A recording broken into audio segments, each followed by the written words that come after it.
اللهم صل على سيدنا محمد وعلى آل سيدنا محمد وبارك وسلم.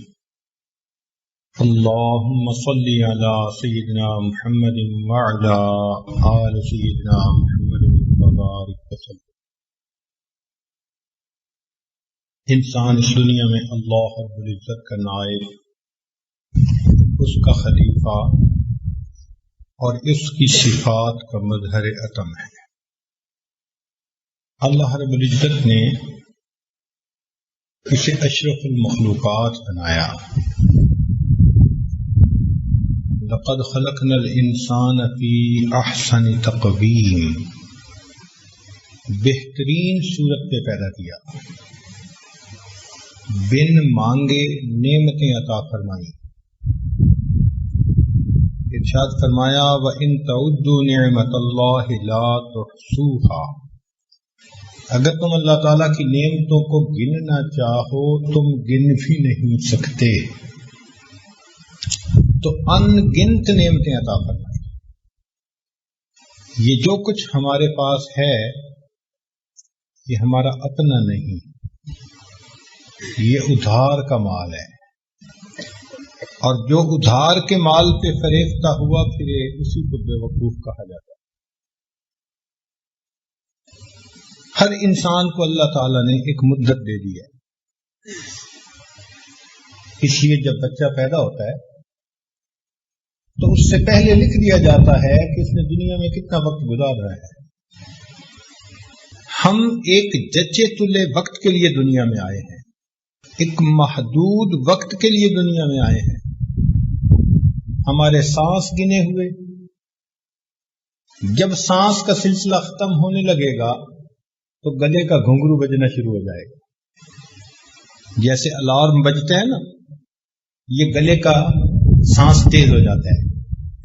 مرتے آدمی کو کبھی دیکھا کریں تو گلے کا سانس جو تیز ہوتا ہے یہ اس کا گھنگرو بجتا ہے، الارم آ جاتا ہے. اذا جاء اجلهم فلا يستأخرون ساعة ولا يستقدمون. جب وہ وقت آ جاتا ہے نہ ایک لمحہ آگے نہ ایک لمحہ پیچھے، سب ٹھاٹھ پڑا رہ جاوے گا جب لاد چلے گا بنجارا. فلا يستطيعون توصية ولا إلى أهلهم يرجعون. اتنی فرصت بھی نہ ملے گی کہ اپنے پیارے اہل خانہ کو وصیت کر سکے، کھڑے پیر جانا پڑے گا. اب اس ادھار کے مال کو ہم اگر اللہ تعالیٰ کی مرضی کے مطابق استعمال کریں گے تو اللہ تعالیٰ ان نعمتوں کو بڑھا کر دے دیں گے. اس کی مثال یوں سمجھ لیجئے کہ ایک آدمی بہت امیر ہو، کھربوں پتی ہو، اور وہ اپنے بیٹے سے کہے کہ بیٹا میں تمہیں 2-4 کروڑ روپے کا کام کر کے دیتا ہوں، تم بزنس چلا کے دکھاؤ. اگر تم نے بزنس اچھا چلا لیا تو میرے پاس جو کچھ ہے اس سب کے وارث تم ہی ہو، اور اگر تم 2-4 کروڑ کا بزنس بھی نہ سنبھال سکے تو میں اپنا سب کچھ تمہارے کیوں حوالے کروں. بالکل یہی مثال ہے کہ اللہ رب العزت نے اپنی کچھ امانتیں دے کر ہمیں دنیا میں بھیجا. میرے بندو، میں ادھار کا مال تمہیں دے رہا ہوں اور دیکھوں گا یہ کہ اب ان امانتوں کو میری مرضی کے مطابق استعمال کرتے ہو یا نہیں. اگر کرو گے تو میں یہ امانتیں بہت بہتر انداز سے تمہیں واپس لوٹاؤں گا. اور اگر امانت میں خیانت کے مرتکب ہوئے تو تم اس قابل ہی نہیں کہ یہ تو مانتے تمہیں دی جائیں، میں تم سے سب واپس لوں. چنانچہ بچہ جب دنیا میں آتا ہے اس کا اپنا کچھ نہیں ہوتا، نہ لباس اپنا، نہ مکان اپنا، نہ منہ میں دانت ہیں، نہ طاقت اتنی کہ اٹھ کے کھڑا ہو سکے، کچھ کھا نہیں سکتا، ہضم نہیں کر سکتا. مگر اللہ تعالی ماں باپ کے ذریعے سے اس کو یہ سب نعمتیں دے دیتے ہیں. ماں باپ کے دل میں ایسی محبت ڈال دیتے ہیں، ذرا بچہ روتا ہے ماں باپ اس کی ہر ضرورت پوری کر دیتے ہیں. اب یہ بچہ پھر جب بڑا ہوتا ہے، جوان ہوتا ہے، منہ میں دانت بھی 32 ہو گئے، جسم کے اندر طاقت بھی آ گئی، آئی سائٹ بھی 6/6 ہے، کانوں کی سنوائی بھی ٹھیک. اللہ تعالیٰ نے اس کو اپنی نعمتیں کامل طریقے سے عطا فرما دی، حتیٰ کہ بیوی بھی مل گئی، گھر بھی مل گیا، اولاد بھی مل گئی، اپنا کاروبار بھی مل گیا. یہ سب اللہ تعالیٰ دے رہے ہیں. تو انسان پھر اپنی زندگی گزارتا ہے. کچھ وقت زندگی گزارنے کے بعد اللہ تعالیٰ یہ نعمتیں آہستہ آہستہ واپس لینی شروع کر دیتے ہیں. پہلے دانت بالکل ٹھیک تھے، اب ایک دانت کے اندر کیویٹی بن گئی، یہ نعمت واپس جا رہی ہے. اب ایک دانت نکلوانا پڑ گیا، نعمت واپس جا رہی ہے. پہلے آواز ٹھیک سنائی دیتی تھی، اب ایک کان میں سے ذرا اونچا سنائی دینے لگا، یہ نعمت واپس جا رہی ہے. پہلے 6/6، اب ریڈنگ گلاسز لگانے پڑ گئے، یہ نعمت واپس جا رہی ہے. پہلے لکڑ ہضم پتھر ہضم، اب ذرا کھانے میں اونچ نیچ ہو تو ہاضمہ ٹھیک کام نہیں کرتا، یہ نعمت واپس جا رہی ہے. پہلے بال کالے تھے، سفید ہونے شروع ہو گئے، نعمت واپس جا رہی ہے. پہلے انسان کام کرتے تھکتا نہیں تھا، اب سانس چڑھ جاتا ہے، نعمت واپس جا رہی ہے. یہ نعمتیں آہستہ آہستہ اللہ تعالیٰ واپس لیتے لیتے ایک وقت آتا ہے کہ انسان پر موت آ جاتی ہے. موت کیا ہے؟ اللہ تعالیٰ کی تمام نعمتیں واپس لے لینے کا دوسرا نام موت. سب نعمتیں اللہ لے لیتے ہیں، نہ آنکھ کام کر رہی ہے، نہ زبان کر رہی ہے، نہ ہاتھ پاؤں کر رہے ہیں، سب نعمتیں چلی گئی. اب قیامت کے دن اللہ تعالیٰ حساب لیں گے. حساب کا کیا مطلب؟ اللہ تعالیٰ جانچیں گے کہ تم نے ان امانتوں کو ہمارے حکموں کے مطابق استعمال کیا یا من مرضی کرتے پھرے، ہماری ہی نافرمانی میں استعمال کرتے رہے. قیامت کے دن اس کا نام اعمال دیکھیں گے، گواہیاں قائم ہوگی. اگر ثابت ہو گیا کہ یہ نیک بندہ تھا اور اس نے تمام نعمتوں کو اللہ کے حکم کے مطابق استعمال کیا، اللہ تعالیٰ جنت میں بھیجیں گے اور تمام نعمتیں بہتر حالت میں واپس لوٹائیں گے. گھر دیں گے مگر دنیا کی طرح اینٹ گارے کا بنا ہوا نہیں ہوگا، سونے چاندی کی اینٹوں کا اور مشک کا اس کے اندر سیمنٹ استعمال ہوگا. ایک موتی میں سے بنا ہوا، سفید سرخ یاقوت میں سے بنا ہوا گھر، ایسا گھر دیں گے جو کبھی گرے گا نہیں. نہریں ہوں گی، آبشاریں ہوں گی، بہاریں ہوں گی. اللہ تعالیٰ خادم ایسے دیں گے جو دنیا کی ماسیوں کی طرح چوتھے دن چھوڑ کے نہیں بھاگیں گے، ہمیشہ کام کریں گے. پھر اللہ رب العزت ہمیشہ کے لیے جنت دیں گے، کبھی جنت میں سے باہر نہیں نکالیں گے. آنکھ ایسی واپس لوٹائیں گے کہ جو اللہ رب العزت کا دیدار کرنے کی اہلیت رکھتی ہوگی. اللہ اکبر. دنیا میں ٹھیک استعمال کیا اپنی آنکھوں کو، آج اس کا بدلہ اتنی بہترین آنکھیں دی گئی جو انبیاء کا دیدار کر رہی ہیں، جو نبی علیہ الصلوۃ والسلام کا دیدار کر رہی ہیں، جو اللہ رب العزت کا دیدار کر رہی ہیں. وہ آنکھیں عطا کر دی جائیں. وہ کان عطا کریں گے کہ اللہ رب العزت جنت میں قرآن مجید کی تلاوت کریں گے اور ایمان والے اس تلاوت کو سنیں گے. جوانی دی جائے گی جس کے بعد بڑھاپا نہیں آئے گا. چنانچہ مومن کی عمر جنت میں ہمیشہ 32 سال رہے گی. کہ 32 سال کا نوجوان بھرپور نوجوان ہوتا ہے اور عورت کی عمر 18 سال رہے گی، کہ 18 سال کی نوجوان لڑکی اپنے حسن و جمال میں سب سے زیادہ بہترین ہوتی ہے. ایسی عمر ہمیشہ رہے گی. من پسند کا حسن دیں گے، ایسا ہاضمہ دیں گے کہ لذت لینے کے لیے کھائیں گے، پیٹ بھرنے کے لیے نہیں کھائیں گے. کھا کھا کے تھک جائیں گے، ایک ڈکار آئے گی، کھانا ہضم ہو جائے گا، پھر دوبارہ کھائیں گے. پکانے کی تکلیف نہیں دیں گے. اب جب جی چاہے گا ایک بادل آئے گا، دسترخوان لگے گا، پلیٹیں لگے گی، پکے بھنے ہوئے اس میں کھانے دے دیے جائیں. میرے بندو، تمہارا کام فقط انجوائے کرنا ہے. تم نے دنیا میں صبر کیا، تم نے دنیا میں امانت میں خیانت نہیں کی، تم نے ان نعمتوں کو ہمارے حکموں کے مطابق استعمال کیا. تم اس بات کے اہل ہو، تمہیں سجتی ہے یہ بات کہ ہم دنیا میں یہ نعمتیں تمہیں اور بہتر بنا کر. کیسی وہ جگہ ہوگی؟ حدیث پاک میں آتا ہے کہ ایک جگہ ہوگی، ایمان والے وہاں جائیں گے اور ان کو اپنی من پسند کا حسن عطا کیا جائے گا. اللہ اکبر. آج تو جو چہرہ اللہ نے بنا دیا اس کو بدل نہیں نہ سکتے.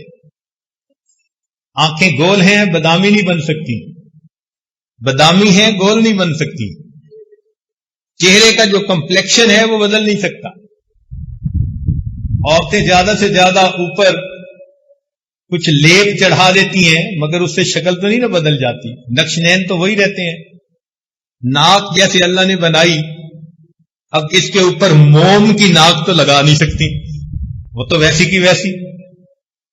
مگر جنت میں جیسا حسن چاہیں گی، امیجنری بیوٹی، خیالی حسن اس کو عطا کر دیا جائے گا. میرا چہرہ ایسا، میری رنگت ایسی، میرے دانت ایسے، میری آنکھیں، پلکیں. اللہ اکبر. جو سوچتے جائیں گے اللہ عطا کرتے چلے جائیں گے. فرمائیں گے وَلَكُمْ فِيهَا مَا تَشْتَهِي أَنفُسُكُمْ وَلَكُمْ فِيهَا مَا تَدَّعُونَ. جو تمہارا جی چاہے گا آج ہر نعمت ہم تمہیں عطا فرمائیں. اللہ اکبر کبیرہ. وہ کیسی جگہ ہو. دنیا کے کپڑے آج بناؤ تو چند دنوں مہینوں کے اندر بوسیدہ ہو جاتے ہیں. پھر جتنا بھی امیر آدمی ہو کپڑے دھو کے پہنتا ہے. جنت میں دھونے کا مسئلہ ہی کوئی نہیں. حدیث پاک کا مفہوم کہ جنتی کے گھر میں انار کا درخت لگا ہوگا، جب کپڑے بدلنا چاہے گا اس انار کو کھولے گا اور اس میں سے ایک خوبصورت لباس فیکٹری کا پیک شدہ اس کو مل جائے گا. ہر مرتبہ نیا لباس پہنے گا، دھونے کا مسئلہ ہی نہیں. واہ میرے مولا، یہ اللہ تعالی کا بوتیک ہے. ہر گھر میں ہر عورت کو دے دیا جائے گا. دنیا میں تمہیں بازاروں کے اندر جوتیاں چٹکانی پڑتی تھی، میچنگ کرنی پڑتی تھی. لو دیکھو ہم تمہیں کیسے کپڑے عطا کرتے ہیں. حدیث پاک کا مفہوم کہ جنت میں عورت کو ایسے کپڑے پہنائے جائیں گے اس کے ایک کپڑے میں سے 70,000 رنگ جھلک رہے ہوں گے. یہ نعمتیں دی جائیں گی. کیوں؟ دنیا میں ان کو ٹھیک استعمال کیا. اب یہ اس بات کا حقدار ہے کہ اس کو یہ نعمتیں اور زیادہ عطا فرما دیں. اور اگر قیامت کے دن حساب کے وقت یہ ثابت ہو گیا کہ یہ تو خیانت کرنے والا تھا، یہ تو کرائے کے مال کو مالک کے مکان کے حساب سے استعمال نہیں کرتا تھا، من مرضی سے، اللہ تعالیٰ فرمائیں گے تو اس قابل ہی نہیں. تھوڑی سی نعمتیں دی تو ان کو ہماری نافرمانی میں استعمال کرتا رہا، اب تو جسٹیفائی کر ہی نہیں تھی، ہم تمہیں یہ نعمتیں واپس نہیں دیں گے. اللہ تعالیٰ یہ سب نعمتیں واپس لے لیں گے. چنانچہ موت کے وقت انسان سے یہ نعمتیں چھینی جاتی ہیں اور قیامت کے دن انسان کو کھڑا کیا جائے گا اس کے پاس یہ نعمتیں نہیں ہوں گی. سنیے قرآن عظیم الشان. اللہ تعالیٰ فرماتے ہیں وَنَحْشُرُهُمْ يَوْمَ الْقِيَامَةِ عَلَى وُجُوهِهِمْ عُمْيًا وَبُكْمًا وَصُمًّا. اندھے بہرے گونگے اٹھائے جائیں گے, زبان نہیں دی جائے گی. یہ غلط استعمال, جھوٹ بولتا تھا زبان سے, چغلی کھاتا تھا, غیبت کرتا تھا, زبان کی نعمت لے لی جائے گی, آنکھوں کی نعمت لے لی جائے گی. یہ تو غیر کی طرف حسرت بھری نگاہیں اٹھا کے دیکھتا تھا, اس قابل نہیں کہ اس کو آنکھیں ملیں, اندھا کھڑا کریں گے. کانوں کی سنوائی اللہ تعالی سماعت واپس لے لیں گے, اور چہرے کا حسن بھی واپس. وَهُمْ فِيهَا كَالِحُونَ, بالکل کالے چہرے ہوں گے.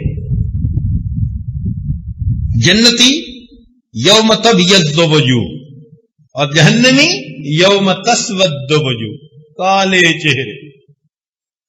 لباس دنیا کا نہیں دیا جائے گا. سرابیلہم من قطران, اللہ اکبر. اللہ تعالیٰ فرماتے ہیں گندھک کا بنا ہوا لباس دیں گے, اتنا بدبودار ہوگا. فقہا نے لکھا ساری دنیا کے انسان, حیوان, چرند پرند اگر مر جائیں اور ان کی لاشیں ایک جگہ پر اکٹھی کریں اور وہ گل سڑ جائیں, اتنی بدبو وہاں نہیں ہوگی, اتنی بدبو جہنمی کے کپڑوں میں ہوگی. آج تو خوشبوئیں لگاتے ہیں نا جی, چھڑکتے ہیں اپنے اوپر. ایسے کپڑے جب پہنائیں گے مجھے تو لگتا ہے دم ہی گھٹ جائے گا. مکان بڑے نہیں دیں گے, کوٹھیوں میں رہنے والے, بڑے مکانوں میں رہنے والے. تو اس مکان میں ہماری نافرمانی کرتا تھا, اب تجھے مکان نہیں ملے گا. مکانن ضیقن, اتنا تنگ مکان ہوگا کہ وہاں رہ نہیں سکے گا. دعوا ہنالک ثبورا, موت مانگے گا, کہا جائے گا لا تدعوا اليوم ثبورا واحدا وادعوا ثبورا کثیرا. ایک موت نہ مانگو, جتنی چاہے موتیں مانگو, تمہاری جان نہیں چھوٹتی. تم اللہ کی امانتوں میں خیانت کر کے آنے والے لوگ ہو, تمہیں مزہ چکھائیں گے. تم کس مالک و ملک کے حکم کو پس پشت ڈالا. موت بھی مانگے گا, موت نہیں آئے گی. اب تو گھبرا کہ یہ کہتے ہیں کہ مر جائیں گے, مر کے بھی چین نہ پایا تو کدھر جائیں گے. دنیا میں کھانے کھاتا تھا, ڈشز ہوتی تھیں, دسترخوان بچھتے تھے, اس کے سامنے مختلف قسم کے سوپ ہیں, پلاؤ ہیں, کھانے کی چیزیں. جہنم میں کھانے کے لیے زقوم دیا جائے گا. یہ اتنا کڑوا کہ اگر انسان صبح کے وقت اس کو اپنے ہونٹوں پہ لگائے تو شام تک کڑواہٹ منہ سے نہ جائے. اور کانٹے بھی ہوتے ہیں, مگر اتنا بھوکا ہوگا کہ اسے کھائے گا. جب کھائے گا تو کانٹے چبھیں گے, نہ اگلتے بنے گی نہ نگلتے بنے گی. پانی مانگے گا تو پینے کے لیے دنیا کی طرح اس کو ہنی کولا نہیں دیا جائے گا, بلکہ وہاں پر جہنمیوں کے زخموں سے جو خون اور پیپ بہے گی اس کو پیالوں کے اندر جمع کر کے پینے کے لیے دیا جائے گا. کہا جائے گا کہ پیو. ولا طعام الا من غسلین لا یاکلہ الا الخاطئون. غسلین کا ترجمہ مفسرین نے یہی کیا کہ خون اور پیپ جو بہے گا نا, آج تو کسی کا زخم ہو تو اس میں پیپ پڑ جائے تو اس کو صاف کرتے ہوئے ڈاکٹر بھی اپنے ناک کو ڈھانپ لیتے ہیں, اتنی بو ہوتی ہے. اس کو پیئیں گے, پیو اسے. آج تو گرمی ہوتی ہے نا تو ٹھنڈے پانی سے نہاتے ہیں، وہاں جہنم کی گرمی ہوگی، یصب من فوق رؤوسہم الحمیم، گرم کھولتا پانی سر پہ ڈالیں گے۔ اس دماغ میں بھس بھرا ہوا تھا، یہ ہمارے غیر کے بارے میں ہر وقت سوچتا رہتا تھا، غیر سے محبت کے دعوے کرتا تھا، میں تمہارے بغیر رہ نہیں سکتا، یہ بولتا تھا۔ آج اس کے دماغ کے اوپر کھولتا پانی ڈالو، یہ لوگوں کے دل دکھاتا تھا۔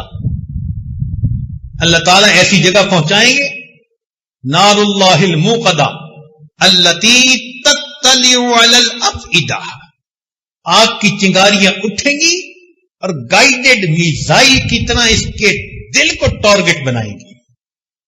تم لوگوں کے دل دکھاتے تھے، آج تمہارا دل دکھائیں۔ تو موت نام ہے اللہ تعالی کی دی ہوئی ان نعمتوں کے چھن جانے کا۔ دوبارہ نعمتیں ملیں گی جب ہم قیامت کے دن پروو کر سکیں گے کہ مولا ہم نے ان صلاحیتوں کو تیرے دین کے لیے استعمال کیا، تیری محبت میں زندگی گزارتے تھے، تیری یاد میں جیتے تھے، تیرے کعبے کو جبینوں سے بسایا ہم نے، تیرے قرآن کو سینوں سے لگایا ہم۔ یہ لوگ ہوں گے جو قیامت کے دن کامیابی پانے والے ہوں، اور جو دنیا میں مستیاں اڑانے والے، نمازوں کی پرواہ نہیں، حلال حرام کی تمیز نہیں، اولئک ما یأکلون فی بطونہم الا النار۔ اب سوچنے کی بات یہ ہے کہ ہمیں اللہ تعالی کی ان نعمتوں کو آئندہ اللہ تعالی کے حکموں کے مطابق استعمال کریں۔ اگر غلط استعمال کریں گے تو ہم ڈسکوالیفائی ہو جائیں گے، خود ہی ڈسکوالیفائی ہو جائیں گے، ہم ان نعمتوں کے قابل ہی نہیں ہیں۔ کوالیفائی کرنے کے لیے ان نعمتوں کو اللہ کے حکموں کے مطابق استعمال کیجیے۔ آپ ذرا غور کریں، اگر یہ نعمتیں اللہ رب العزت ہمیں نہ دیتے تو ہم کیسے زندگی گزار پاتے؟ ذرا اس آدمی سے پوچھئے جس کو اللہ رب العزت نے آنکھیں نہیں دی۔ ایک مرتبہ ایک نابینا لڑکا تھا، نوجوان تھا، آیا مجھے کہنے لگا جی میرے لیے حضرت دعا کر دیں۔ تو ایسے ہی دل میں خیال آیا بھئی یہ نوجوان ہے، کہہ رہا ہے میرے لیے دعا کریں، تو میں پوچھوں تو صحیح کیا دعا کرواتا ہے۔ تو میں نے پوچھا کہ بھئی کیا دعا کریں؟ میرا گمان یہ تھا کہ شاید یہ کہے گا جی کہ میری شادی ہو جائے، لیکن جیسے ہی میں نے پوچھا اس نابینا کی آنکھوں میں آنسو آ گئے۔ مجھے کہنے لگا حضرت ابھی بھی مجھے بتانے کی ضرورت ہے، میں کتنا بدنصیب انسان ہوں کہ جس کو میں ماں اور باپ کہتا ہوں میں زندگی میں کبھی ان کا بھی چہرہ نہیں دیکھ سکا۔ اس نوجوان کے آنسوں نے مجھے آنکھوں کی قدر سکھا دی۔ یہ آنکھیں کتنی قیمتی ہیں، قرآن نہیں دیکھ سکتا، بیت اللہ کو نہیں دیکھ سکتا، اللہ والوں کے چہروں کو نہیں دیکھ سکتا۔ ایک نعمت ہے جس سے بندہ محروم۔ اس بندے کو دیکھو جس کی زبان کام نہیں کرتی، گنگا ہوتا ہے، اس کے اندر جذبات ہیں مگر اپنے جذبات کا اظہار نہیں کر سکتا، جس کی سماعت کام نہیں کرتی، وہ اشاروں سے باتیں سمجھتا ہے۔ ہم نے ایک نوجوان کو دیکھا اتنا خوبصورت، لاکھوں میں کوئی ایک، رال ٹپک رہی تھی۔ میں نے پوچھا بھائی خیریت تو ہے؟ کہنے لگے جی کہ اس کا دماغ کام نہیں کرتا۔ میں نے باڈی دیکھی تو حیران ہوا، اللہ لاکھوں میں کسی کو آپ اتنی خوبصورت جسمانیت دیتے ہوں گے، مگر چونکہ دماغ نہیں تھا، منہ سے رال ٹپک رہی تھی اور اسے اپنا ہوش ہی نہیں تھا۔ سوچئے اگر اللہ رب العزت دونوں ہاتھ نہ دیتے تو کیا ہوتا؟ جس کے دونوں ہاتھ نہیں ہوتے، ذرا سوچئے وہ بندہ کھانا کیسے کھاتا ہوگا؟ پانی پینے میں دوسرے کا محتاج، کپڑے پہننے میں دوسرے کا محتاج، سردیوں میں بستر میں سو جائے تو اپنی رضائی کو ٹھیک کرنے میں دوسرے کا محتاج، جسم کی نجاست صاف کرنے میں دوسرے کا محتاج، ناک صاف کرنے میں دوسرے کا محتاج، کان کھجانے میں دوسرے کا محتاج، چہرے دھونے میں دوسرے کا محتاج، اس کی زندگی کیسے گزرتی ہوگی؟ ہم نے اپنی زندگی میں ایک مقتول یدین بندے کو دیکھا، اس دن احساس ہوا اللہ دونوں ہاتھوں کا سلامت رہنا آپ کی کتنی بڑی نعمت ہے۔ اللہ رب العزت نے دونوں پاؤں عطا کر دی۔ جن کے پاؤں نہیں ہوتے، کٹے ہوئے ہوتے ہیں، فالج زدہ ہوتے ہیں، ذرا ان سے ان پاؤں کی قدر و قیمت تو معلوم کر کے دیکھیں۔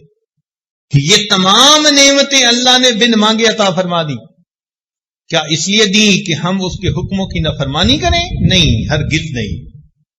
آنکھیں دی، قرآن بھی دیا، میری کتاب کو دیکھو گے اور اس سے پڑھو گے۔ پاؤں دیے تو مسجد بھی بنوا دی، ان پاؤں سے چل کے میرے گھر کی طرف جاؤ گے۔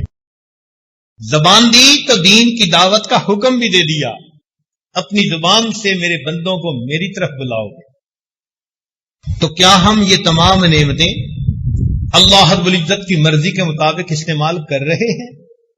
آج ہم اس بات کو بیٹھ کر سوچیں، یا خواہشات کے پیچھے بھاگتے پھر رہے ہیں، وقتی لذتوں کی خاطر، وقتی مزوں کی خاطر اپنے مالک کو ناراض کرتے پھر رہے ہیں۔ بچے کو بھی کہے نا کہ بھائی تمہیں آئس کریم لے کر دیں گے مگر تھپڑ لگائیں گے، تو بچہ بھی ڈیل نہیں کرتا۔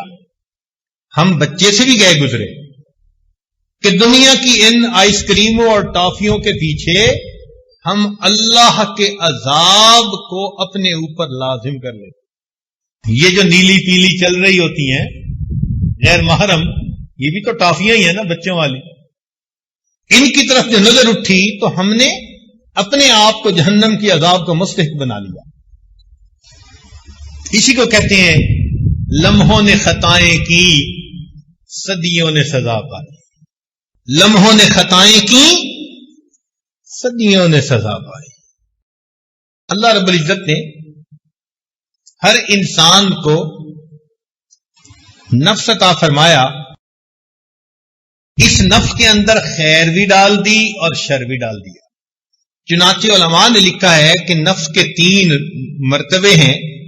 ایک ہے نفس امارہ، یہ سرکش نفس ہے جو انسان کو ہر وقت اللہ تعالی کی نافرمانی اور بغاوت کے اوپر اکساتا رہتا ہے۔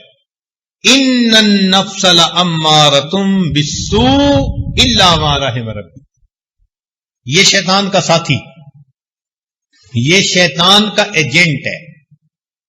جو شیطان ہمارے دل و دماغ میں ڈالتا ہے، یہ نفس اس کو پورا کرنے کے لیے ہمیں ورغلاتا ہے۔ یہ ہمارا اندر کا دشمن، کہتے ہیں نا گھر کا بھیدی لنکا ڈھائے، یہ ہمارے گھر کا بھیدی ہے، یہ لنکا ڈھا دکھاتا ہے۔ ایک ہوتا ہے نفس لوامہ، گناہ تو کر بیٹھا پھر افسوس بھی کرتا ہے، مجھے ایسا نہیں کرنا چاہیے تھا، شرمندگی بھی ہوتی ہے، ندامت بھی ہوتی ہے، حسرت بھی ہوتی ہے، افسوس بھی ہوتا ہے، یہ نفس لوامہ۔ اور ایک نفس مطمئنہ، نفس مطمئنہ وہ نفس ہوتا ہے کہ جس کو اللہ کی فرما برداری ہی میں راحت ملتی ہے، وہ ہر وقت اللہ کی رضا جوئی کے لیے کمر بستہ ہوتا ہے، وہ اللہ تعالیٰ کی نافرمانی کے بارے میں سوچتا ہی نہیں، اللہ کی رضا والی زندگی کے لیے ہر وقت قدم بڑھاتا ہے۔ اس کو نفس مطمئنہ کہا جاتا ہے۔ یہ نفس مطمئنہ جن کو نصیب ہو جائے تو ان لوگوں کی زندگی شریعت کے مطابق زندگی ہوتی ہے۔ یہ اپنے اعضاء کی امانت کو اللہ تعالی کے حکموں کے مطابق استعمال کرتے ہیں۔ یہ وہ لوگ ہیں جو صحیح معنوں میں انسان ہیں. جیسے ایک مشہور واقعہ ہے، ایک نوجوان نہر کے کنارے جا رہا تھا. اس نے پانی کے اندر ایک سیب بہتا دیکھا. بھوک لگی ہوئی تھی، آگے بڑھ کر سیب اس نے کھا لیا. جب پیٹ میں کچھ پہنچ گیا، اب بات سمجھ میں آئی کہ یہ سیب میرا تو نہیں تھا، تو کسی اور کی ملکیت، اور میں نے تو بغیر اجازت کے کھا لیا. لہذا اب مجھے چاہیے کہ میں اس کے مالک کے پاس جاؤں، یا قیمت ادا کروں یا معافی مانگ لوں. چنانچہ اس نے پانی کے اپوزٹ ڈائریکشن میں اپ سٹریم چلنا شروع کر دیا. آگے جا کر اس کو سیب کے باغات نظر آئے، ٹہنیاں نہر تک آئی ہوئی تھیں. اس نے سوچ لیا کہ یہاں سے سیب گرا اور میں نے کھایا. باغ کے مالک کے پاس گیا، کہنے لگا میں فقیر آدمی ہوں، میرے پاس پیسے تو نہیں کہ دے سکوں، تو آپ برائے مہربانی مجھے یہ حق معاف کر دیں. انہوں نے کہا میں تو معاف نہیں کرتا. اچھا بھائی جتنا مانگتے ہیں لے لیں. اس نے کہا ٹھیک ہے، میں ایک شرط لگاتا ہوں، اس کو پورا کر دو، میں معاف کر دوں گا. کیا شرط؟ میری ایک بیٹی ہے، آنکھوں سے اندھی، کانوں سے بہری، زبان سے گنگی، ہاتھ پاؤں سے لنگڑی لولی، یوں سمجھو زندہ لاش ہے. اس سے نکاح کرو اور اس کے ساتھ زندگی گزارو. نوجوان حیران، عجیب آزمائش میں مبتلا ہو گیا. پھر اس نے سوچا کہ دنیا میں ایسی زندہ لاش کے ساتھ زندگی گزارنا آسان، قیامت کے دن اللہ کے سامنے جواب دہ ہونا یہ مشکل کام. دن طے ہو گیا، نکاح ہو گیا. جب بیوی کے پاس گیا تو دیکھا کہ وہ صحیح سالم خوبصورت ہنستی بولتی نوجوان لڑکی. اگلے دن سسر سے ملاقات ہوئی.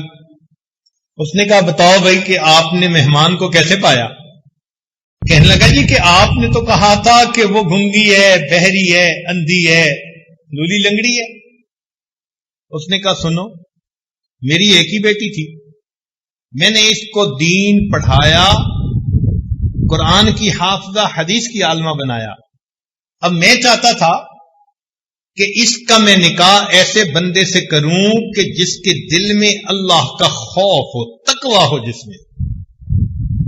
جب تم ایک سیب کی خاطر مجھ سے معافی مانگنے آئے تو میں نے ڈیسیژن لیا کہ اس نوجوان کے دل میں اللہ کا بڑا خوف ہے، اور جس کے دل میں اللہ کا خوف ہو وہی بیویوں کے حقوق ادا کر سکتا ہے. اس لیے میں نے کہا. اس نے کہا مگر آپ نے جو بیٹی کے بارے میں بتایا وہ چیزیں تو ٹھیک نہیں تھی. اس نے کہا دیکھو، میں نے کہا تھا کہ یہ بکماء اللسان ہے، اس لیے کہ اس نے کبھی غیر محرم سے کوئی بات ہی نہیں کی. یہ امیاء العینین ہے، اس لیے کہ غیر محرم کی طرف اس نے کبھی آنکھ اٹھا کے نہیں دیکھی. میں نے کہا یہ سماء الاذنین ہے، اس نے کبھی غیر محرم کی شر والی باتیں ہی نہیں سنی. میں نے کہا یہ کسیحۃ القدمین ہے، اس کے دونوں پاؤں فالج زدہ، اس لیے کہ میری اجازت کے بغیر گھر سے کبھی نکلی ہی نہیں. ایسے بھی تو لوگ زندگی گزار گئے. یہ ہیں صحیح معنوں میں انسان کہ جن کے جسم کا ایک ایک عضو اللہ رب العزت کی رضا کے مطابق استعمال ہوتا ہے. عبداللہ بن مبارک رحمۃ اللہ کو ایک عورت ملی جو ہر بات کے جواب میں اللہ کے قرآن کی آیت پڑھتی تھی. امام ربانی مجدد ثانی رحمۃ اللہ علیہ فرماتے ہیں اس امت میں ایسے بھی لوگ گزرے ہیں کہ ان کے گناہ لکھنے والے فرشتے کو 20 سال تک کوئی گناہ لکھنے کا موقع ہی نہیں ملا. یہ صحیح معنوں میں انسان ہے جن کا ہر عمل اللہ تعالی کی مرضی کے مطابق، ان کے ہر عمل پر ان کے سینے میں نور بھر دیا جاتا ہے. یہ ایمان کا نور، اعمال کا نور، یہ قیامت کے دن ان کے کام آئے گا. اس نور کے ساتھ پھر یہ لوگ زندگی گزارتے ہیں. افمن کان میتن فاحییناہ وجعلنا لہ نور یمشی بہ فی الناس. اللہ تعالیٰ ان کو ایک نور عطا فرما دیتے ہیں. اس نور کے ساتھ وہ اللہ کے بندوں میں دین کا کام کر رہے ہوتے. ایک جگہ فرمایا افمن شرح اللہ صدرہ للاسلام فہو علی نور من ربی. دیکھا آخر وہ جس کے سینے کو ہم نے اسلام کے لیے کھول دیا وہ اللہ کی طرف سے ایک نور پر ہوتا ہے. یہد اللہ لنورہ من یشاء. اللہ جس کو چاہتا ہے اپنی نور کی طرف رہنمائی عطا فرمائے. اللہ تعالیٰ فرماتے ہیں اپنے پیارے محبوب صلی اللہ علیہ وسلم کو ما کنت تدری مل کتاب ولل ایمان ولکن جعلناہ نور نہدی بہ من نشاء من عبادہ. اس نور سے کاش کہ ہمارا بھی سینہ بھر جاتا. یہ نور قیامت کے دن کام آئے گا. چنانچہ اللہ تعالیٰ فرماتے ہیں یوم لا یخزی اللہ النبی والذین آمنوا معہ یسعی نورہم بین ایدیہم وبایمانہم. قیامت کے دن ایمان والے جب کھڑے ہوں گے تو ہر طرف گھپ اندھیرا ہوگا. ہر بندے کے سر پہ اس کے ایمان کی اعمال کا نور ہوگا اور اس روشنی میں وہ اپنا راستہ دیکھتے. یہ ایمان کا نور ہوگا. پھر منافق مرد لوگ جو ہوں گے عورتیں ہوں گے وہ اس وقت ایمان والوں سے کہیں گے نقتبس من نورکم, اپنی اس روشنی سے ہمیں بھی ذرا راستہ دیکھنے دو. قیل ارجعوا وراءکم فالتمسوا نورا. انہیں کہا جائے گا کہ جاؤ واپس, یہ نور تو دنیا سے ملا کرتا. اس لیے ایمان والے کہتے ہیں ربنا اتمم لنا نورنا. اللہ ہمارے اس ایمان کے نور کو مکمل کر دی. آج ہم میں سے کتنے ہیں جو اس نور کی حفاظت کے لیے فکر مند ہیں؟ بعض اوقات واز سنتے ہیں, نصیحت سنتے ہیں, مراقبہ کرتے ہیں, دل میں نور آتا ہے مگر باہر نکل کر ایک آنکھ غلط اٹھائی سارے نور کی بتی کو گل کر بیٹھے. ہمیں احساس ہی نہیں ہوتا ہمارے اندر کا نور بجھا کے نہیں. الا ماشاء اللہ. تو ہمیں اگر اس کی فکر لگ جائے تو ہم نافرمانی کرتے ہوئے ڈریں کہ ایسا نہ ہو کہ میرے اندر کی جلی ہوئی بتی ہی بجھ جائے. اس لیے اللہ تعالیٰ قیامت کے دن انسان سے اس کے الگ الگ اعضاء کے بارے میں پوچھیں گے. فرمایا ان السمع والبصر والفؤاد کل اولئک کان عنہ مسئولا. سماعت, بصارت اور دل سب کے بارے میں پوچھا جائے گا. ہمارے اکابر دعائیں مانگتے تھے اللہ ہمیں ان لوگوں میں سے بنا دے الذین یستمعون القول فیتبعون احسنا, جو بات کو سنتے ہیں اور بہتر انداز سے اس پر عمل کرتے ہیں. بہتر انداز سے اس پر عمل کرتے ہیں. علماء نے لکھا ہے ایک ہے انسان کی ظاہری شکل, ایک ہے انسان کی اصلی شکل.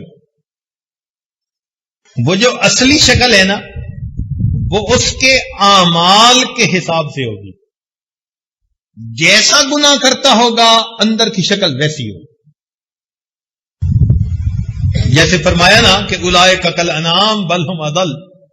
یہ جانوروں سے بھی بدتر اولئک هم الغافلون. کیوں کہ جانور تین طرح کے ہوتے ہیں. ایک شیر ہے, چیتا ہے, اس کو جب بھوک لگتی ہے تو وہ دوسرے کو کاٹ کھاتا ہے. پیٹ بھرا ہوتا ہے پھر اس کے اوپر چوہا چڑھ کے ناچے, اسے پرواہ نہیں ہوتی. دوسری طرح کے جانور گائے, بھینس, بکری, یہ خود تکلیف اٹھا لیتے ہیں مگر اپنی خاطر دوسرے کو تکلیف نہیں دیتے.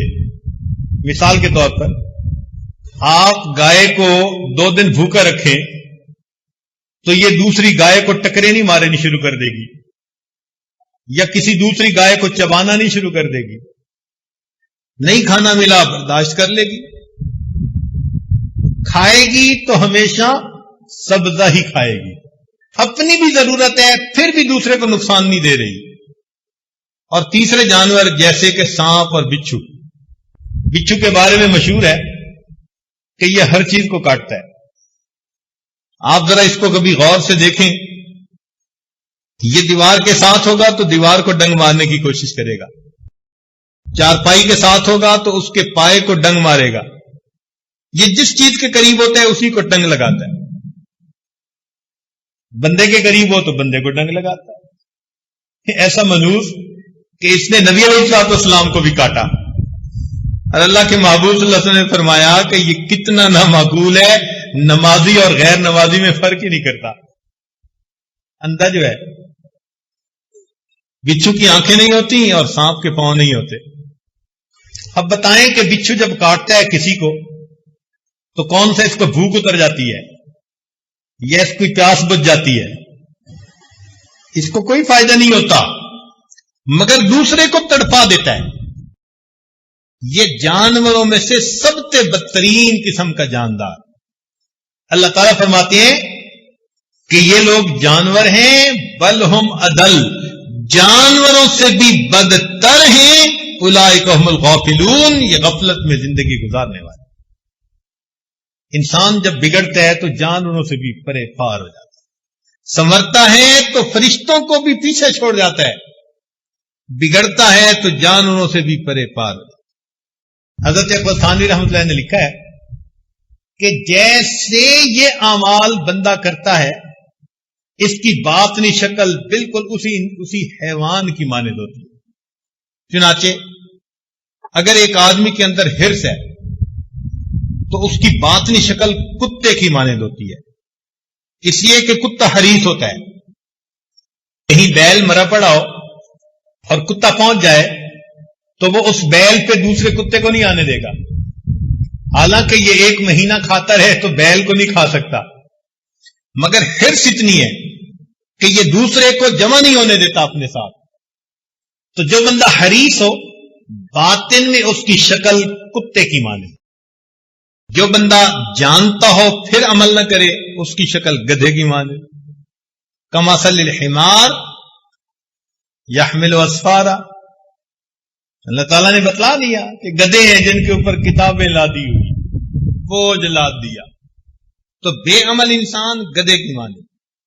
اور فرمایا کہ جو بے حیا ہوتا ہے وہ انسان باطنی طور پر سور کی مانے، اس لیے کہ سور ایک بے حیا جانور ہے۔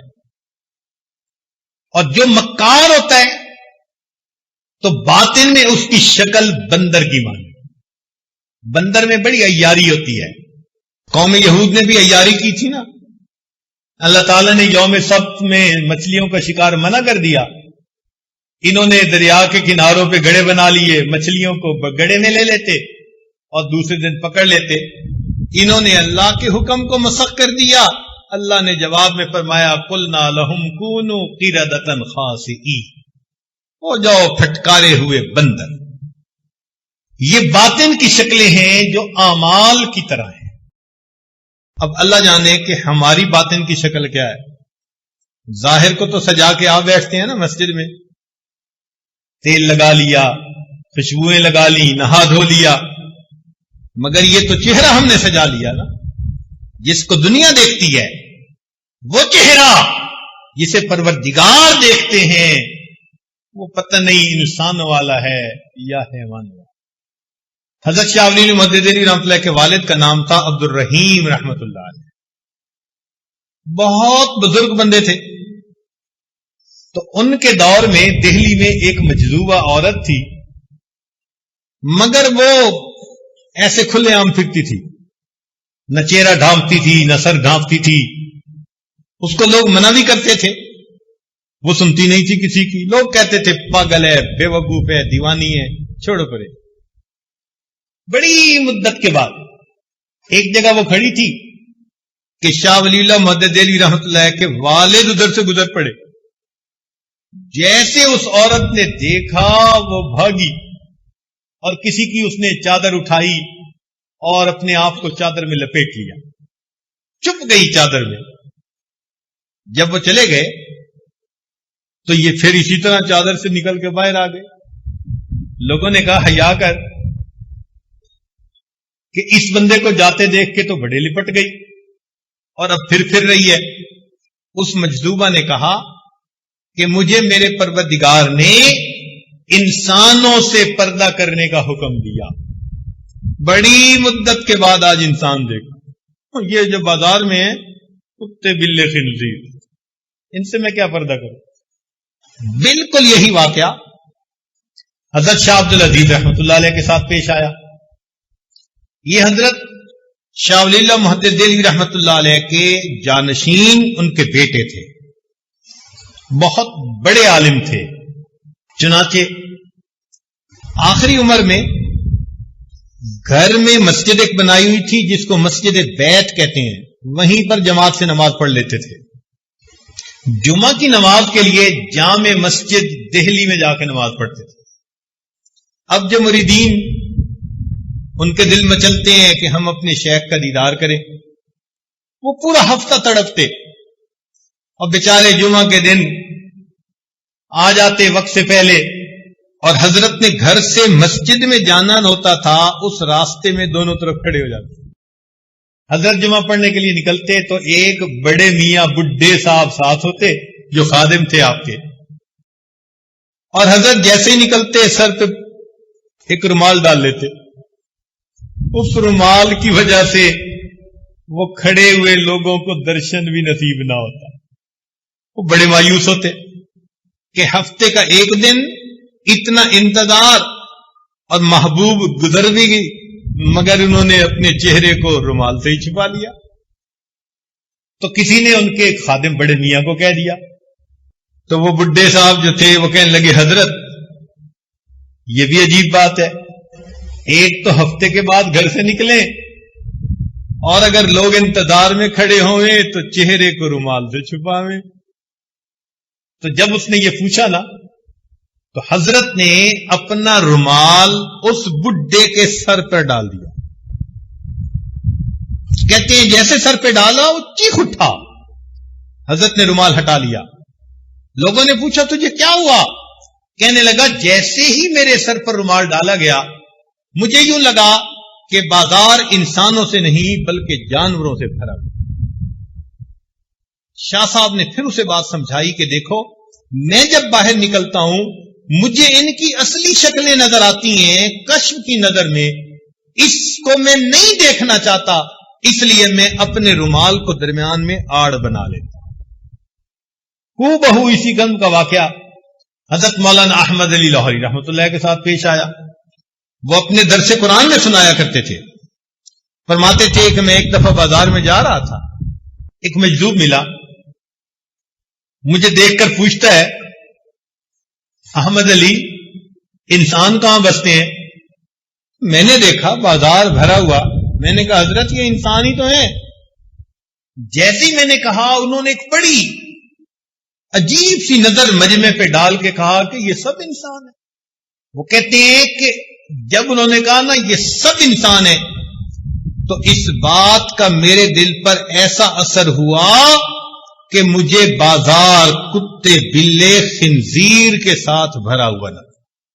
جب میری کیفیت ختم ہوئی تو وہ اللہ والے جا چکے تھے۔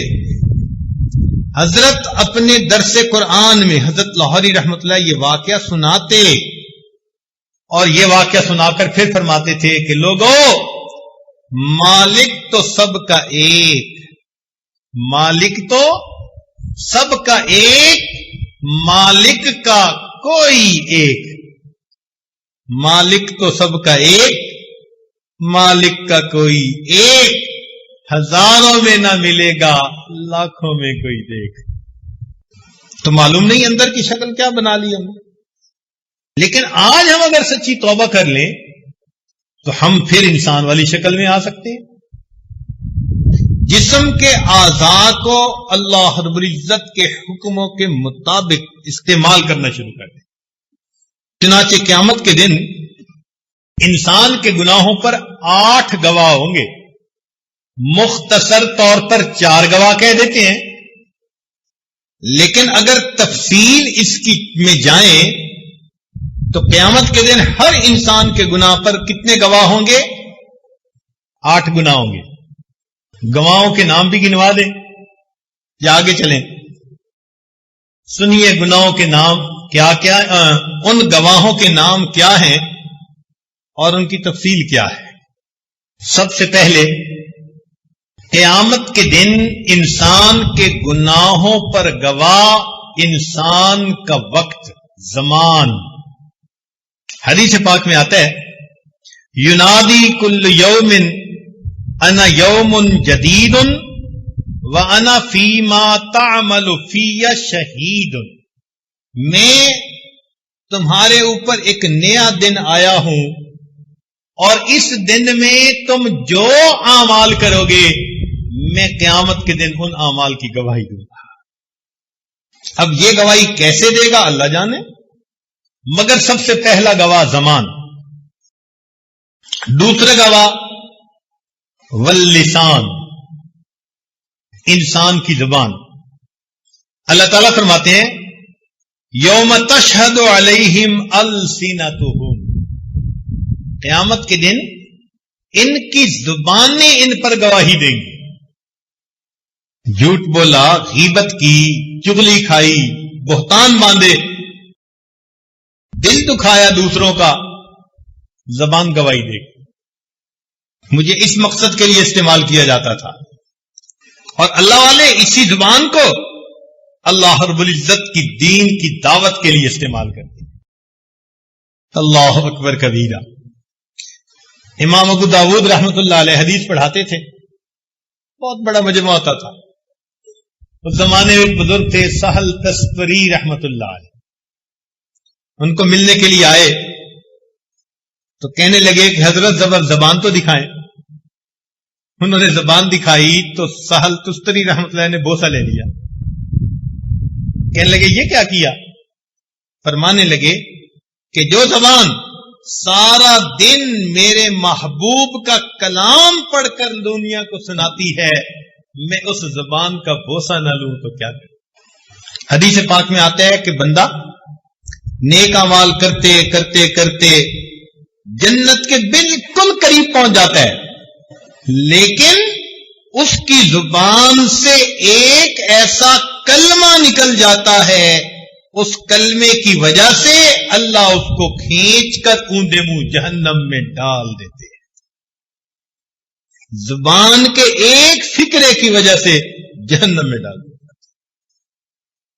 ہمارے نزدیک اہمیت نہیں نا زبان کی، اللہ کے یہاں تو بہت ہے۔ اتنی تو اہم ہے نا زبان کہ ایک غیر محرم لڑکی تھی، اس کو گواہوں کی موجودگی میں کہا قبل تو وہ محرمہ بن گئی، وہ زندگی کی ساتھی بن گئی۔ اور اگر بیٹوں کی ماں زندگی کی ساتھی اتنی قریبی راز و نیاز والی اس کو طلق تو کہہ دیا تو وہ اب غیر محرمہ بن گئی۔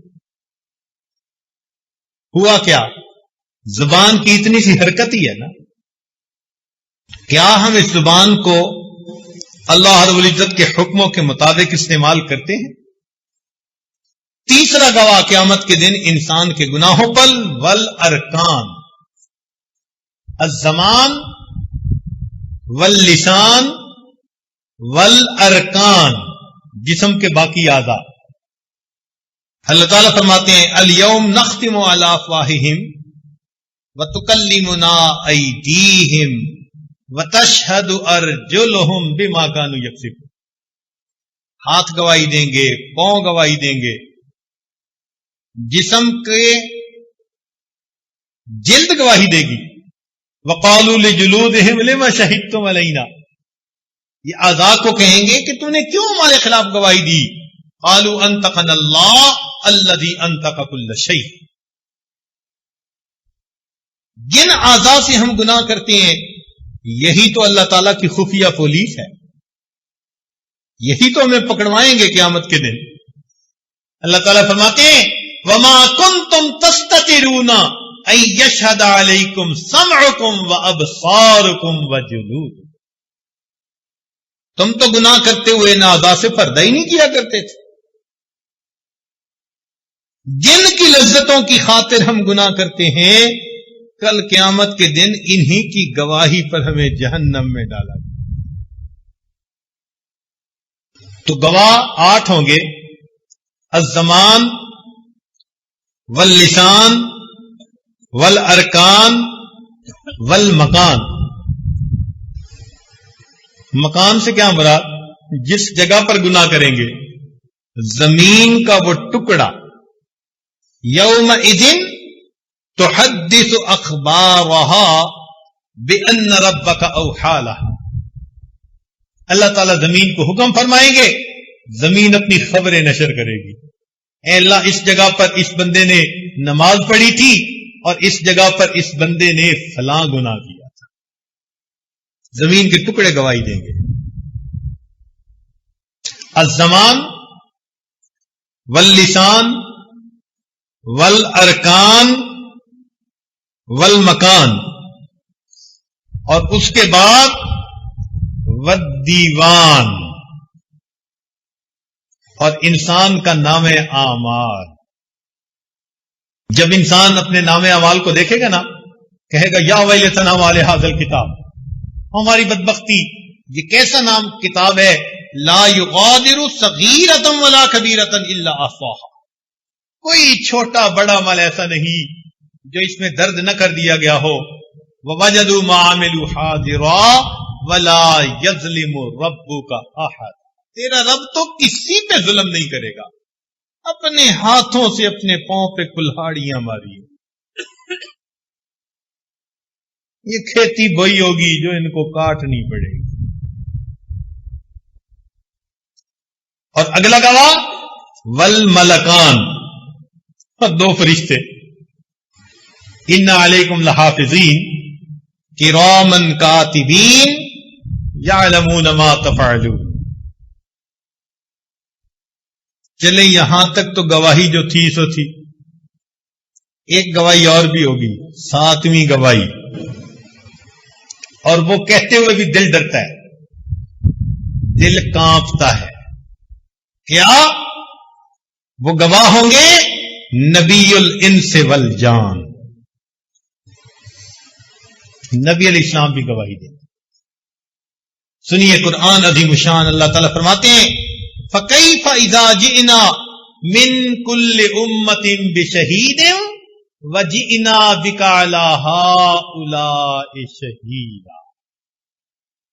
ہمارے اعمال نبی علیہ السلام کو پیش کیے جاتے ہیں، اللہ کے نبی بھی گواہی دیں گے. جنہوں نے بخشش کروانی ہے، جنہوں نے شفاعت کرنی ہے،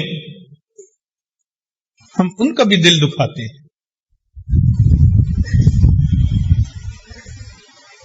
ایک شاعر نے کوئی اچھے اشعار لکھے تو ایران کا ایک آدمی تھا، اس کو پسند آئے. وہ شاعر سے ملنے کے لیے آیا، سمجھا کہ یہ کوئی بڑا اللہ والا ہوگا. جب آ کے دیکھا تو وہ بیٹھا اپنی داڑھی کو مونڈ رہا تھا. تو اس بندے نے دیکھا تو اس نے ایک آہ بھری. تو شاعر اسے کہنے لگا کہ کیوں تم ٹھنڈی آہ بھر رہے ہو؟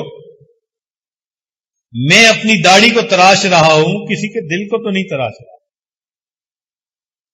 اس نے کہا خدا کے بندے، تو کسی عام بندے کے دل کو نہیں تراش رہا، تو میرے محبوب صلی اللہ علیہ وسلم کے دل کو تراش رہا.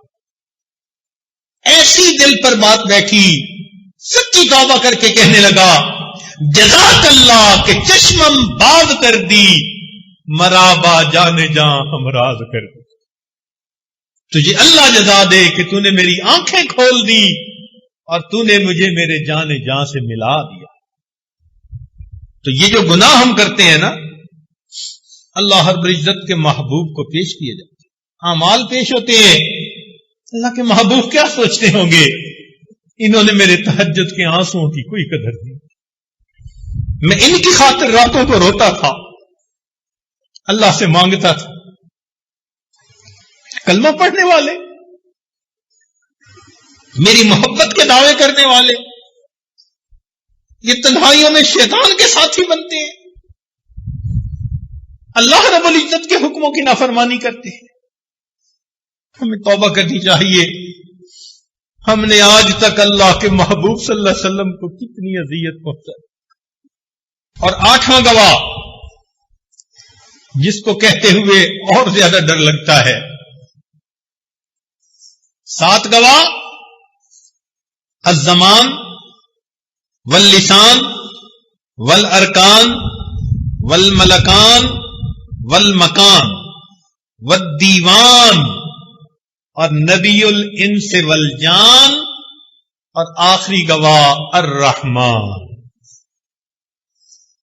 اللہ رب العزت خود بھی گواہ ہو۔ سنیے قرآن عظیم الشان، اللہ تعالیٰ ارشاد فرماتے ہیں وَلَا تَعْمَلُونَ مِنْ عَمَلٍ إِلَّا كُنَّا عَلَيْكُمْ شُهُودًا، تم جو بھی عمل کرتے ہو ہم تمہارے اوپر گواہ ہوتے ہیں۔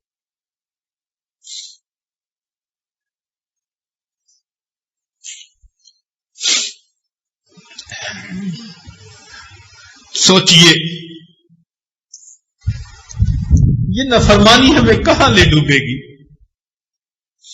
آج وقت ہے ہم اللہ رب العزت کے سامنے سچی توبہ کر لیں۔ میرے مولا، ہم آپ کے سامنے آپ کے حکموں کی نافرمانیاں کرتے رہے، آج احساس ہوا ہم سچی توبہ کرتے ہیں۔ میرے مولا، آپ سے معافیاں مانگتے ہیں، اے اللہ معاف کر دیجیے۔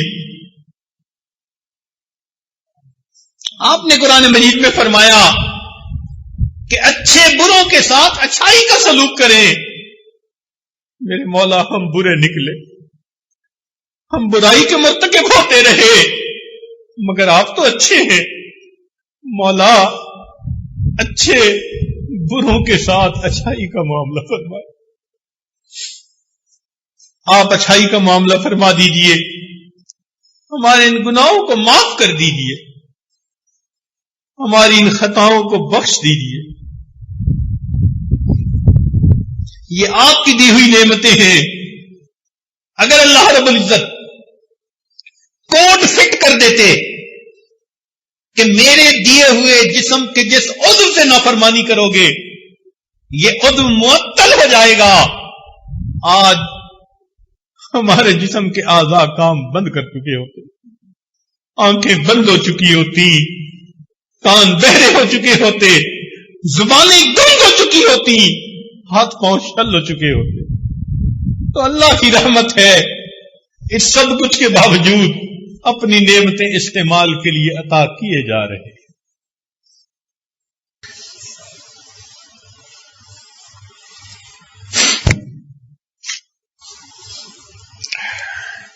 تو ہمیں چاہیے کہ ہم اپنے گناہوں سے سچی توبہ کر کے آئندہ گناہ کے موقعوں سے بچنے کی کوشش کریں۔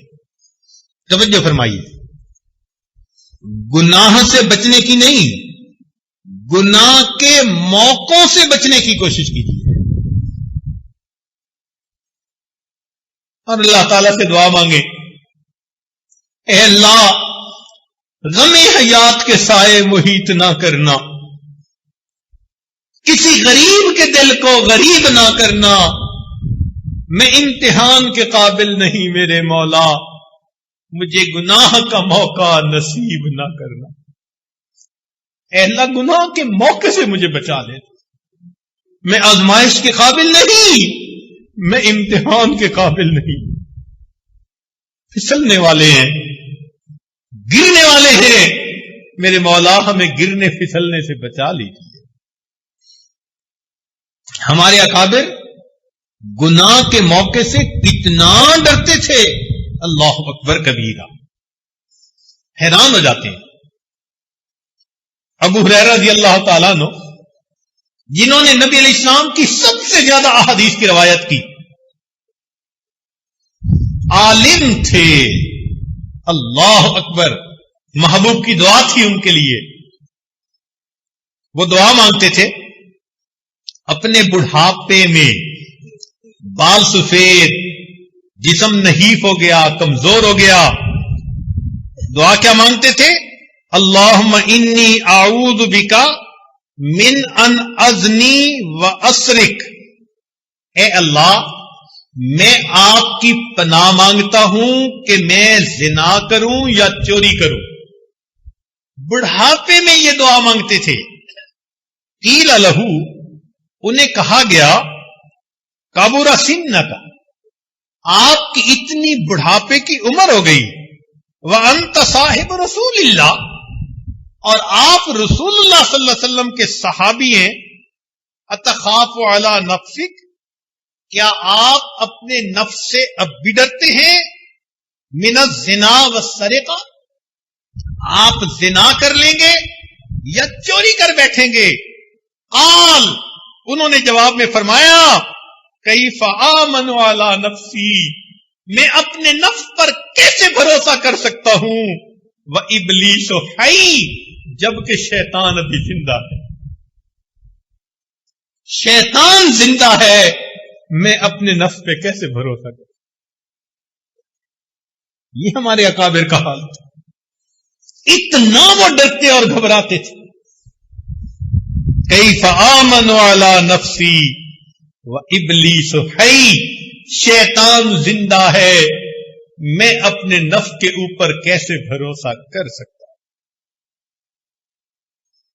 اسی لیے یہ وہ لوگ تھے کہ جن کے اعضاء اللہ رب العزت کی فرما برداری میں استعمال ہوتے تھے، ان کے دل نور سے بھرے ہوتے تھے، اللہ کی محبت سے ان کے دل لبریز ہوتے تھے۔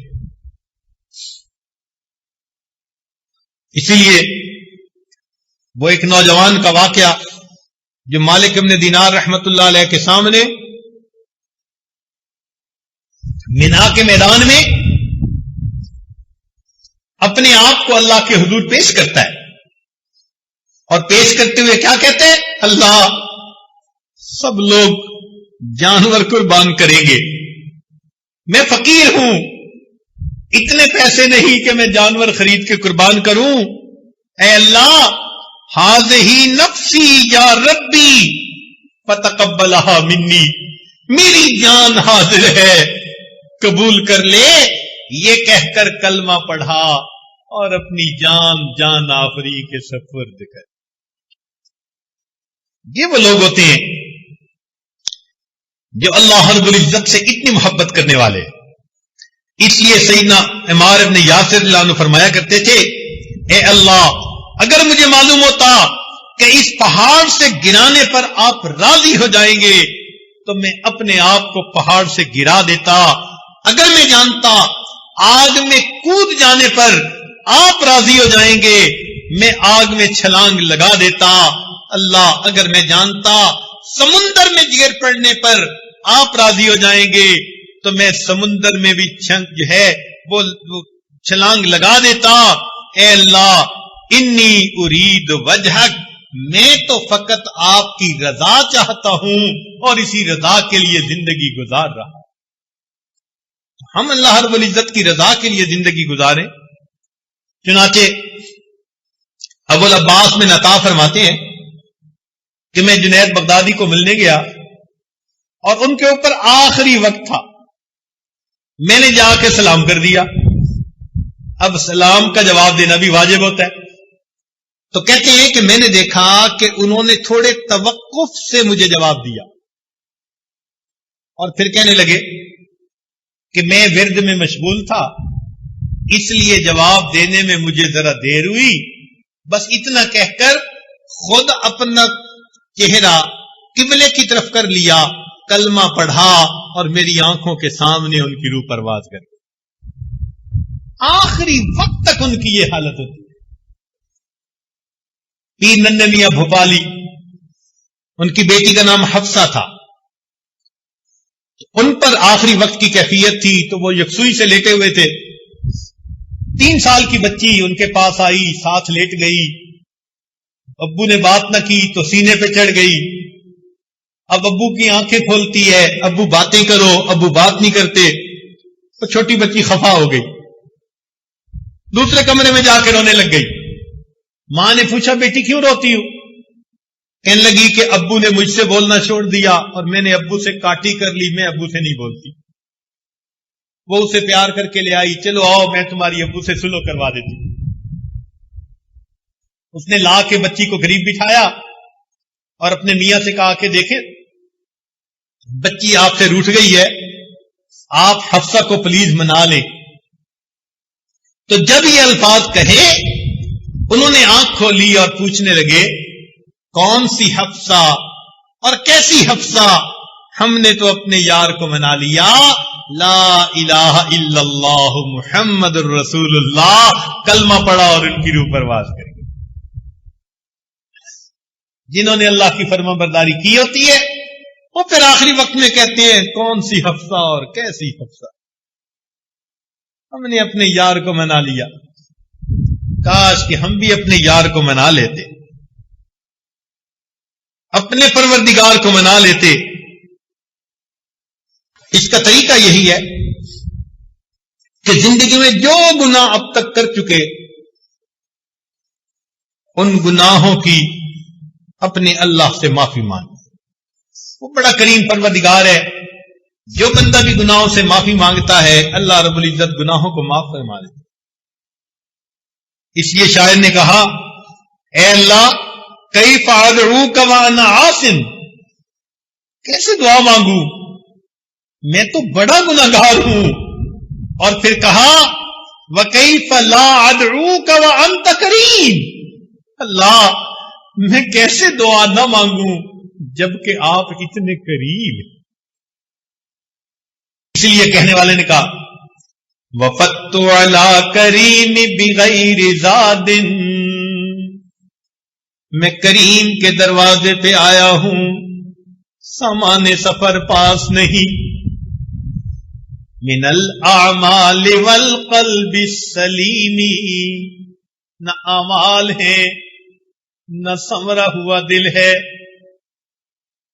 وفدت علی الکریم بغیر زاد من الاعمال والقلب السلیم، فإن الزاد اقبح من كل شيء اذا كان الوفود على الكريم۔ اللہ کسی کریم کی دعوت میں جائیں اور گھر سے اپنا کھانا ساتھ لے کر جائیں تو وہ ناراض ہوتا ہے۔ اللہ آپ کریم ہیں، سامان سفر نہیں لا سکے لیکن اتنی دل میں امید ضرور ہے کہ کریم کے دروازے پہ آئے ہیں۔ میرے مولا ہم سے یہ نہ پوچھنا کہ میرے بندوں کیا لائے ہو، صرف اتنا پوچھ لینا میرے بندوں کیا لینے کے لیے آئے ہو۔ ہم آپ کے دروازے پہ حاضر ہیں میرے اللہ، ہم اس کا جواب نہیں دے سکیں گے۔ اگر آپ نے پوچھا کہ کیا لائے ہو، آپ کریم ہیں، اتنا پوچھ لینا میرے بندوں کیا لینے کے لیے آئے ہو۔ اللہ رب العزت ہمیں اپنی رضا والی زندگی گزارنے کی توفیق عطا فرمائے۔ اب آخری بات، اللہ تعالی کے ہاں ایک دستور ہے کہ بندہ جو بھی گناہ کرتا ہے تو سزا اسی عمل کی جنس سے دی جاتی ہے۔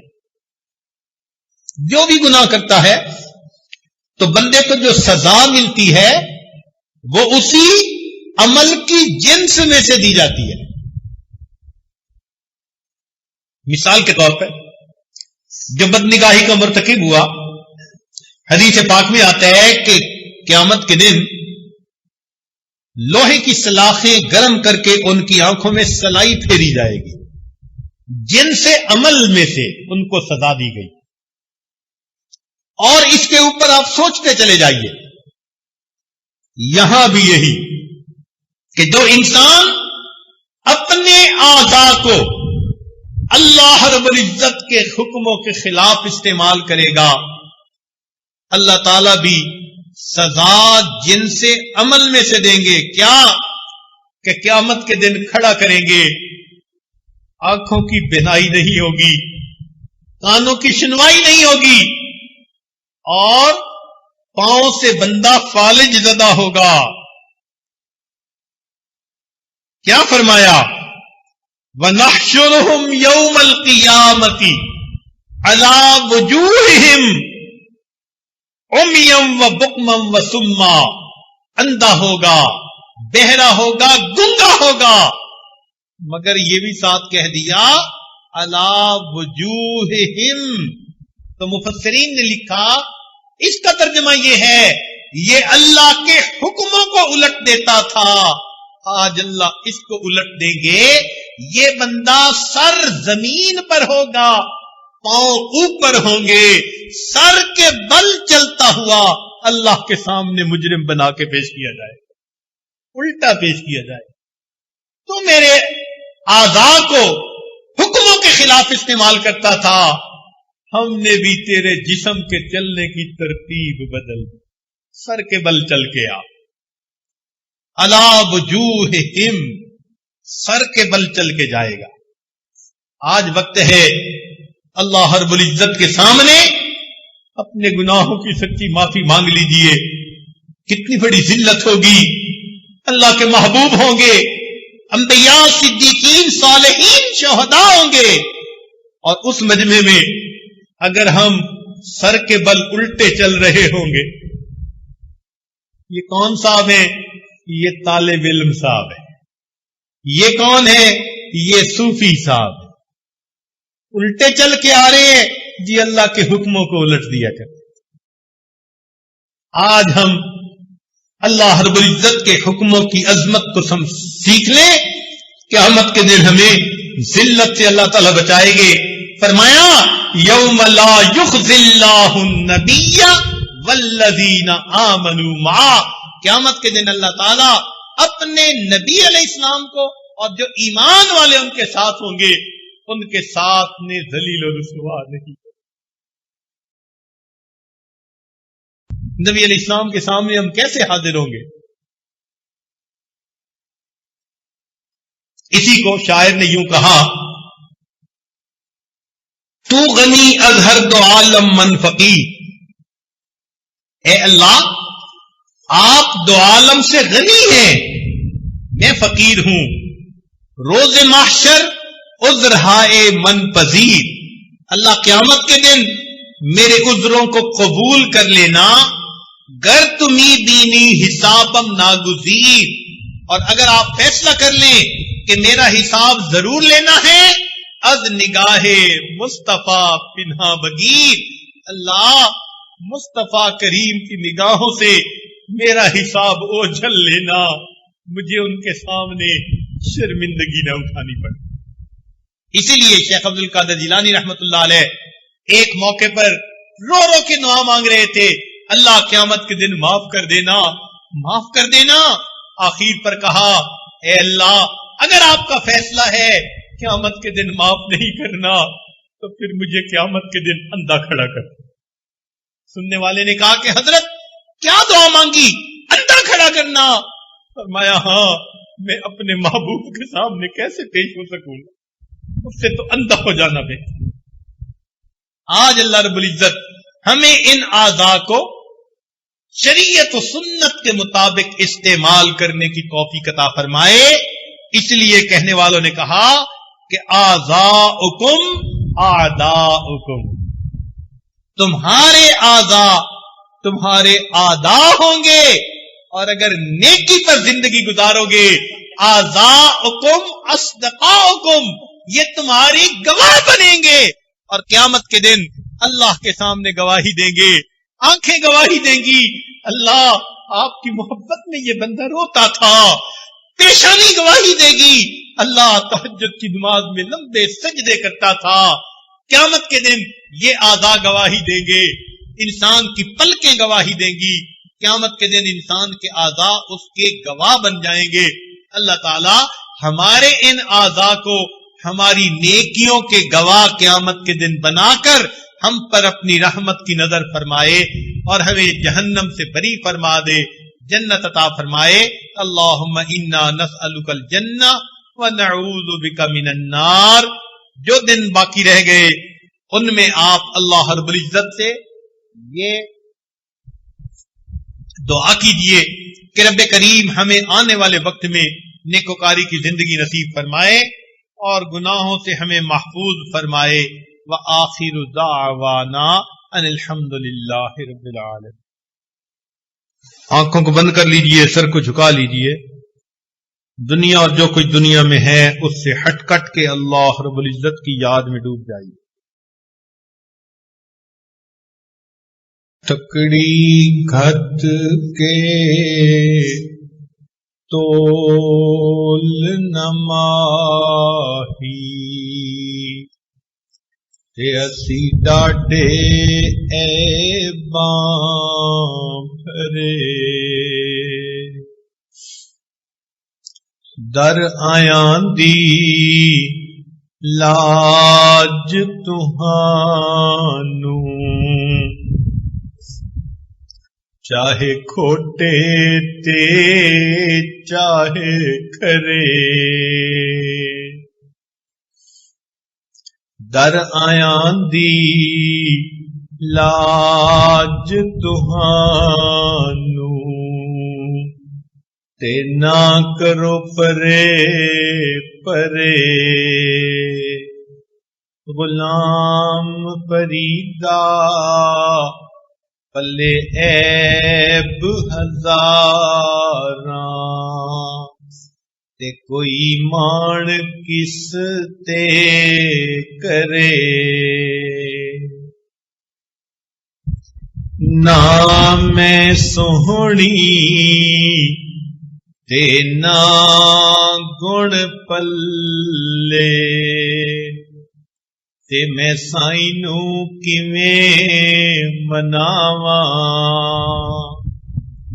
چارے لڑ میرے چکڑاں لتڑے تے میں کیڑا مل مل دھوواں صابن تھوڑا تے میل گھنیری تے میں بے پتنا تے روواں غلام فریدا کوئی بس نہ چلدا تے میں ہنجواں دے ہار پروواں. لا الہ الا اللہ محمد رسول اللہ. دعا کر لیجئے. سبحان ربی العلی وحب اللہم صلی علی سیدنا محمد وعلی آلہ. ربنا ظلمنا انفسنا وان لم تغفر لنا وترحمنا لنکونن من الخاسرین. اے مالک ہم آپ کے آج مسکین بندے ہیں، ہمارے گناہوں کو معاف فرما، خطاؤں سے درگزر فرما، عیبوں کی پردہ پوشی فرما. اے اللہ ہم نے اب تک جتنے بھی گناہ کیے سب معاف فرما. رب کریم رحمتوں کا معاملہ فرما. اے اللہ ہم آج اس مسکین بندے ہیں، دامن پھیلائے بیٹھے ہیں. یہ برکتوں کا مہینہ ہے، برکتوں والی رات ہے. اللہ گناہ معاف کر دیجئے. آپ کے پیارے محبوب صلی اللہ علیہ وسلم نے فرمایا کہ بنی کلب کی بکریوں کے بالوں کے برابر جہنمی جہنم سے بری کیے جاتے ہیں. اے مولا آج کی رات میں ہمیں بھی جہنم سے بری فرما دیجئے. اللہ ہمیں بھی جہنم سے بری فرما دیجئے.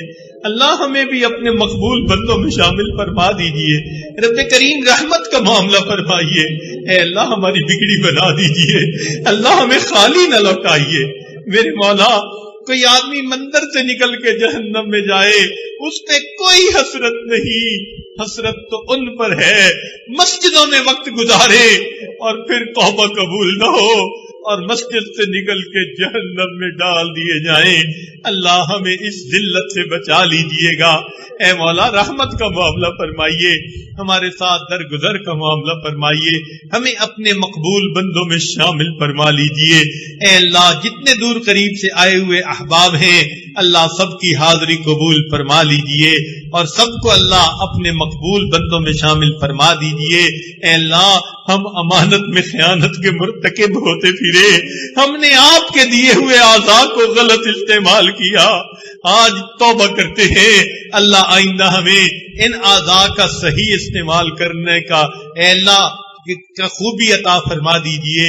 رب کریم رحمت کا معاملہ فرمائیے، قیامت کے دن کی سرخروئی عطا فرمائیے، جو پریشان آلیں ان کی پریشانی کو دور فرما دیجئے، مقروض ہیں قرضے کی ادائیگی کی سبیل پیدا کر دیجئے، اولاد نرینہ کے طلبگار ہیں ان کو اولاد نرینہ عطا فرمائیے، صاحب اولاد ہیں ان کی اولادوں کو نیکوکار بنا دیجئے، فرما بردار بنا دیجئے، جن بچے اور بچیوں کی جوانی کی عمر ہے اللہ ان کو نیک قدردان لوگوں کا ساتھ نصیب فرما دیجئے، بیماروں کو شفا عطا فرمائیے، برکتوں کی زندگی عطا فرما دیجئے، اللہ ہمارے اس ملک کی حفاظت فرمائیے، اس کو دین کا قلعہ بنا دیجئے، اے اللہ جو اس کے دشمن ہیں ان کو ہدایت عطا فرما دیجئے، اے اللہ ہماری ان دعاؤں کو قبول فرما، ہمارے تینوں حرم کی حفاظت فرما، پوری دنیا میں جہاں مسلمان پریشان ہیں سب کی پریشانیوں کو دور فرما، صلی اللہ تعالی علی حبیبہ سیدنا محمد وآلہ